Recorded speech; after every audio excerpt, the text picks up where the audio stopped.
Some people give everything they have to the person they love.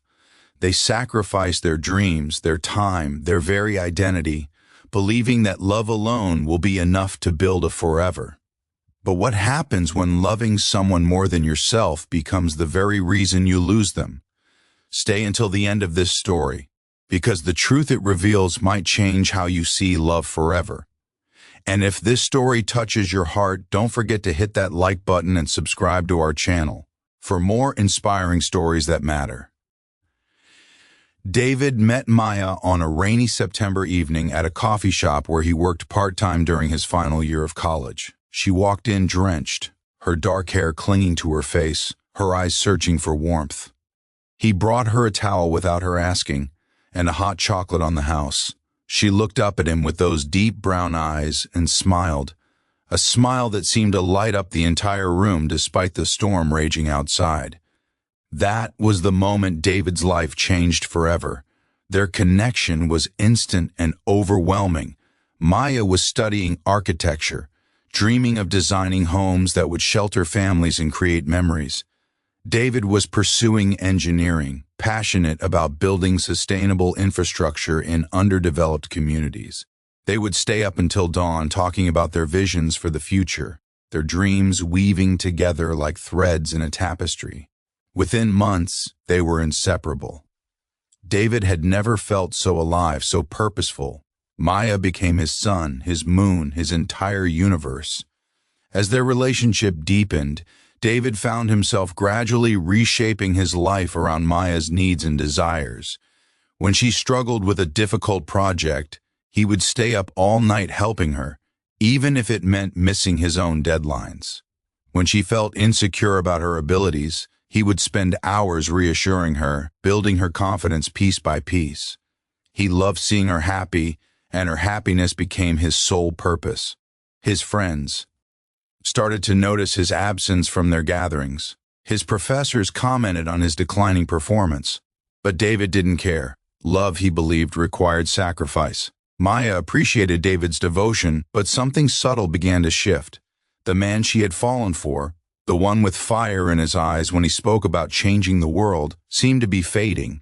His dreams became footnotes in conversations that centered entirely on her life. When she asked about his projects, he would brush them off, saying they weren't important, that helping her succeed mattered more. At first, she found it sweet. Then it became uncomfortable. She hadn't fallen in love with someone who wanted to live in her shadow. She had fallen for an equal, a partner with his own light to shine. The cracks began to show in small moments. David canceled an important interview for an internship he had worked toward for years because Maya had a gallery opening for her design work. He told her it was fine, that there would be other opportunities. But she saw the disappointment in his eyes, the dreams he was burying beneath his smile.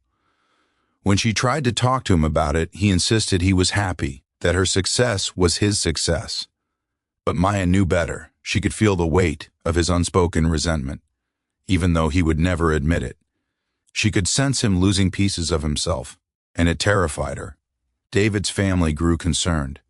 His mother called regularly, asking when they would see him, reminding him that he had his own life to live. His younger sister was blunt. She told him he was disappearing into his relationship, that he was becoming a supporting character in someone else's story. David defended himself angrily, insisting they didn't understand what real love looked like. Real love meant putting the other person first, always. But deep down, in the quiet hours of the night, he wondered if they were right. He wondered why, despite giving everything, he sometimes felt so empty. The breaking point came on a cold December night. David had been accepted into a prestigious program that would send him to work on infrastructure projects in rural communities, the very dream he had shared with Maya on their first dates. But the program required him to relocate for 2 years. When he told Maya, he expected her to be sad but supportive. Instead, she went quiet. He immediately began making excuses, saying he didn't have to go, that he could find something local, that being near her was more important. And that's when Maya finally broke. She looked at him with tears streaming down her face and said the words that shattered his world. She told him she couldn't do this anymore. Not because she didn't love him, but because she loved him too much to watch him erase himself. She said she needed a partner, not a shadow. She needed someone who loved himself enough to have boundaries, to chase his own dreams, to be a whole person beside her, instead of half a person living through her. She said his love felt like pressure, like an unpayable debt, and she was suffocating under the weight of his selflessness. David was devastated. He couldn't understand how loving someone completely could be the very thing that pushed them away. He had given her everything. He had reshaped his entire existence to make her happy. How could that not be enough? In his pain, he lashed out, accusing her of being selfish, of not appreciating his sacrifices. But Maya stood firm. She told him that true love wasn't about sacrifice. It was about two whole people choosing each other while still remaining themselves.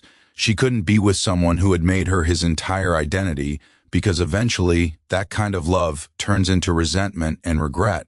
They parted ways that night, and David felt like his world had ended. For weeks, he couldn't function. He had defined himself so completely by their relationship that without it, he didn't know who he was anymore. His friends tried to reach out, but he had neglected those relationships for so long that the connections felt distant and strained. His academic work had suffered so much that graduating on time became uncertain. The dreams he had abandoned sat in the ruins of his life, and he didn't know where to begin picking up the pieces. Slowly, painfully, David began the journey of rediscovering himself. He accepted the position in the infrastructure program, not because he was over Maya, but because he finally understood what she had been trying to tell him. He started rebuilding relationships with his family and friends. He returned to the passions he had set aside, remembering why they had mattered to him in the first place. It was the hardest thing he had ever done, learning to be a complete person again, learning that loving himself wasn't selfish but necessary. Months passed, and David threw himself into his work. He traveled to remote villages, designing water systems and building bridges that connected isolated communities to resources they desperately needed. The work was challenging and fulfilling in ways he had forgotten were possible. He made new friends, learned from local communities, and slowly, the hollow feeling inside him began to fill with something genuine. He realized that he had been trying to find his worth in Maya's eyes instead of his own, and that kind of foundation could never hold.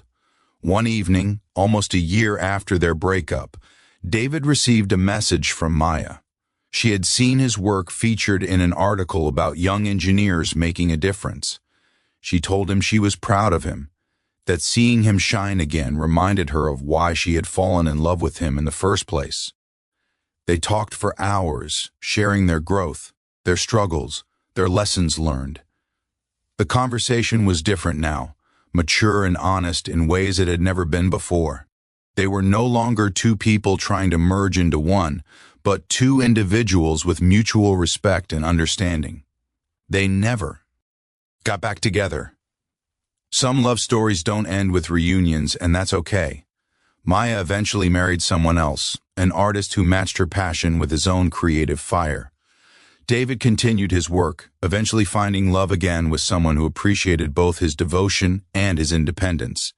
But he never forgot the lesson Maya taught him through the painful ending of their relationship. He learned that you cannot love someone well if you don't love yourself first. He learned that sacrifice, without self-preservation, isn't love. It's self-destruction. He learned that the most powerful thing you can bring to a relationship is not your willingness to disappear, but your courage to remain whole. Years later, David would share this story with young people starting their own relationships.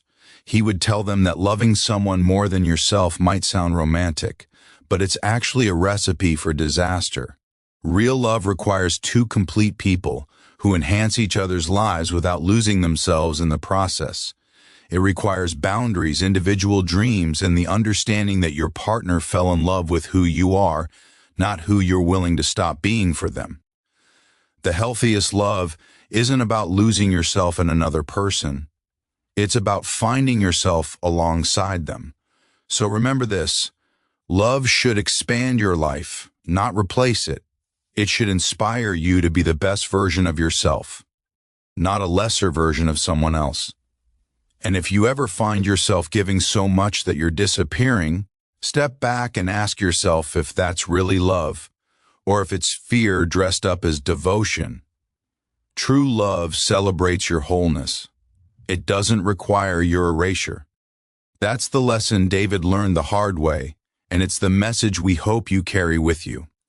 If this story resonated with you, please hit that like button and subscribe to our channel. Share it with someone who needs to hear this message.